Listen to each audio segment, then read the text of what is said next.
Hi, my name is Jessica Milner, and I am the PLC lead for grades 6 through 12 in the chorus. And I'm really, really excited to introduce a series of instructional videos that I hope will be very helpful to choral directors across the state, varying in different levels and experiences. And so, this first instructional video series is entitled Building Strong Relationships in the Choral Classroom. I found that this is one of the most important things to establish when building a strong choral program. So, an introduction. In the classroom, teachers are seeing an increase in student anxiety, stress, isolation, and trauma. As teachers, we have seen the lack of social interaction, of course, due to the pandemic, and teaching course during that and then after that hasn't been the same. So, building strong relationships can enhance student motivation,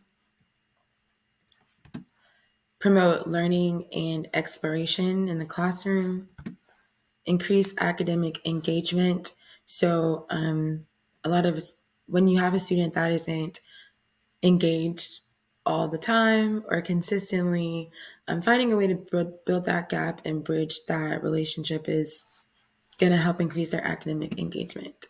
It helps them develop stronger social skills. Okay, so first steps. Get to know your students on a deeper level. As choral directors, we are extremely busy all the time because we are always preparing for the next thing. So there's a next concert, there's a next audition, there's also honor chorus, LGPE, and the like. So get to know your students on a deeper level. Um, Talk to them outside of the classroom and support their interests. Over here. And support their interest. You'd be surprised. Chorus may not be their first love; it could be their second. A lot of students participate in multiple other extracurricular activities. So seeing their chorus teacher, their favorite teacher, and influential teacher at their sporting events or other type of tournaments to support them means wonders. It shows that you're invested in them as much as they are invested in you and your program. Number 3, be compassionate. Take your time, be compassionate. As much attention as we give to learning the music, teaching fundamentals, theory, and the like, let's also take the time to be considerate of some of the circumstances of our students. Take a time to take a step back and realize where your students come from and what their experiences have been like. So be compassionate. Number 4, play games and have fun to create rapport and trust. I love incorporating games and activities into daily learning and lessons. Play is an excellent way for children to learn, and that's of all ages.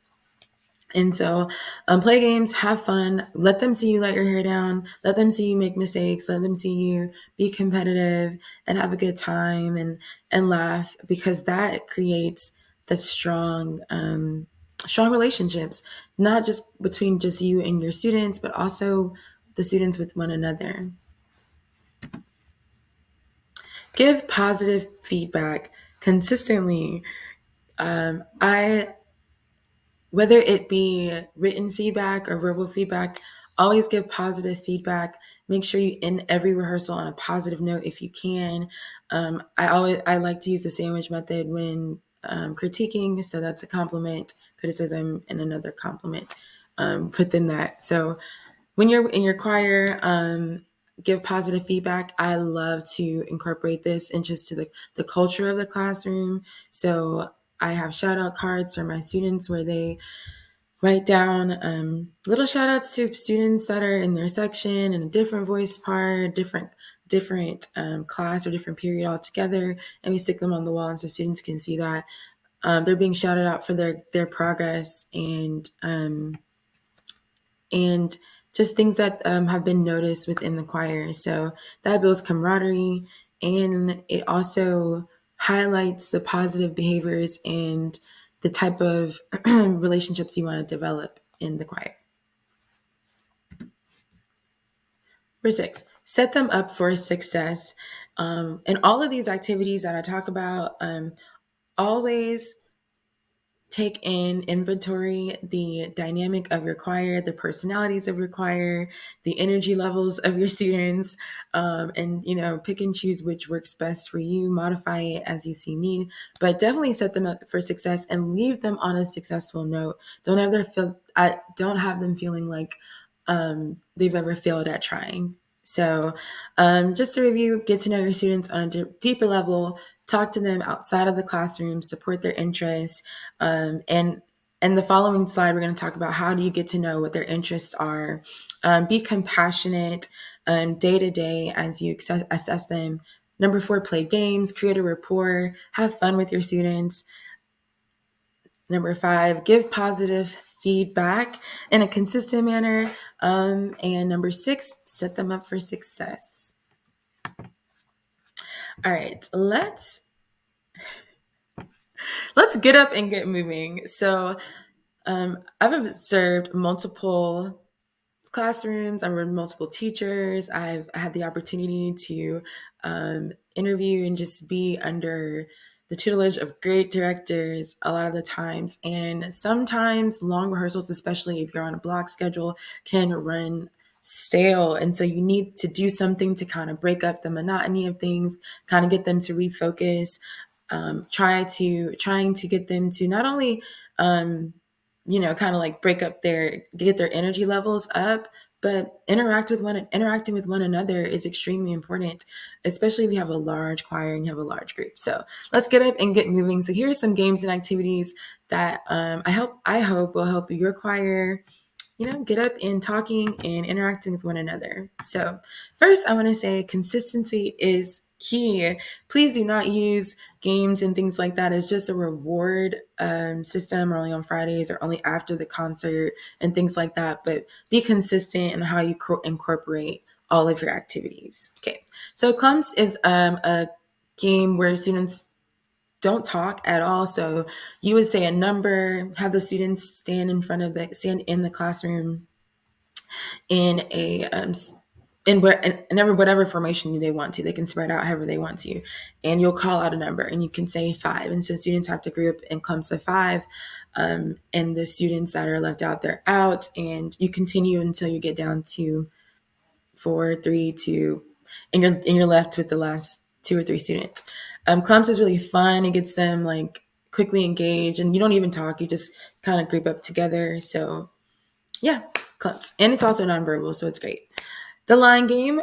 So have your students line up in different with different commands, such as line up from shortest to tallest, line up from birthdays January to December or December to January, line up in order of only child to have the most siblings. So different things like that. So you can have them do this while speaking or not without speaking. I love this game because you can test their interaction, especially if you have them do it without speaking. And that's probably like for my high school students. The neighbor game is one of my one of my most fun games that I love to play, but I also love to teach other choral directors. You have your students sit in a circle, and once you have them sit in a circle, you'll have one person sit in the middle, and I'm usually the person sitting in the middle, describing the game. A student, the person in the middle, will choose anyone in the circle and ask, do you like your neighbor? They will say yes or no. If they say yes, I like my neighbor, but they can say I don't like anyone wearing, say, a certain color. So I don't like anyone wearing red. So everyone wearing red would get up and find a new seat as fast as they can. And the last person standing is in the middle, goes to another student and asks the question again, do you like your neighbor? That person can also say no. If they say no, then the student sitting to the left and the right of the asked person get up and switch seats. And it's super fun. It's super engaging. And you can switch it up however you like with the questions. And I like to incorporate questions like, you know, students that speak multiple languages, have traveled outside of the country. It's first time in chorus, is their third time in chorus. You can mix it up however you like. First, define and draw. This activity and game I like to use for with my whiteboards. I have whiteboards, or if you don't have whiteboards, you can use paper, or you can use your the big whiteboard in your classroom and have them race to the board. But with my middle school students, as well as with my beginning, like ninth grade students, I like to have them, especially when we're reviewing music theory, symbol notation, race up and draw, and you can fill in the blank. Um, Treble clef, bass clef, whatever you're working on, key signatures. It really, half notes, whole notes, 16th rest, etc. Whatever you call out, it's very fun. It's competitive. First to find is a group game where you have the students sit in circles or sit in teams, and you can modify this depending on what the students have around them. So my students would be like AirPods, earphones, a phone case, a chart, things like that. First, find a charger, bring it back, things like that. And it depends, like I said, on your environment. So modify it as needed. But there's definitely a way to get them working as a team really quickly.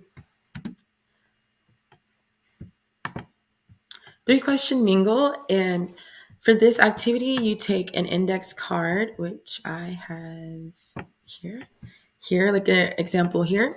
And I've had them put their first name on it, fold it in half, and give them a few minutes to, on one side, write 3 questions that you would like to know about another person in the classroom or student in the classroom.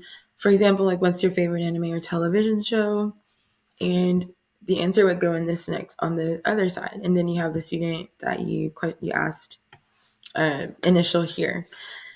I like this because you can't have the same student initial and ask the same question.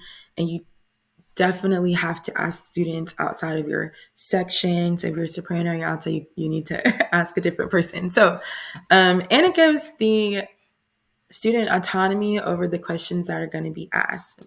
So that's 3-question mingle. Next, we have get to know you Uno. And I like using manipulatives or things that are common or easy to get. And cards are very, very easy for me, for us to get. And so get to know you Uno. So basically what happens is, so you see here, we have all the colors of the Uno cards. And what I like to do is on the board, I will put the different categories for each color. So red means like you answer your favorite things, blues for travel, and not just travel, like where you've been, but places you want to go. Green is entertainment. I've also used green for like goals. I'm going to talk about their academic goals or personal goals. Yellow is family, and wild card is your choice, so you can choose any of these categories. And reverse is the teacher's turn. The student can ask the teacher any of the questions out of the categories above. So there's a little bit of prep work. I like to stick with the number 4. It's not it's not too big of a number for students to come up with 4 facts, especially my high school students. But if you teach middle school, maybe you may want to use numbers,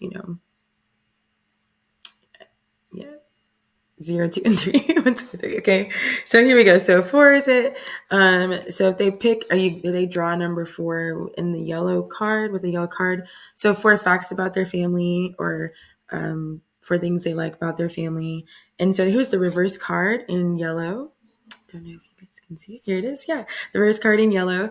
This means that the student can ask the teacher a question. You know what I'm saying? And I think I really like this because you have an opportunity, they have an opportunity to get an insight into who you are as well. And then last but not least, the wild card. And that student, if they pick that, can choose to answer or give as many facts about any of the categories as they choose. Okay, so that is the Get to Know You Uno game, and this game also works with a regular deck of cards. You can put your categories up there for diamonds, clubs, spades, and hearts, and it works just as well. So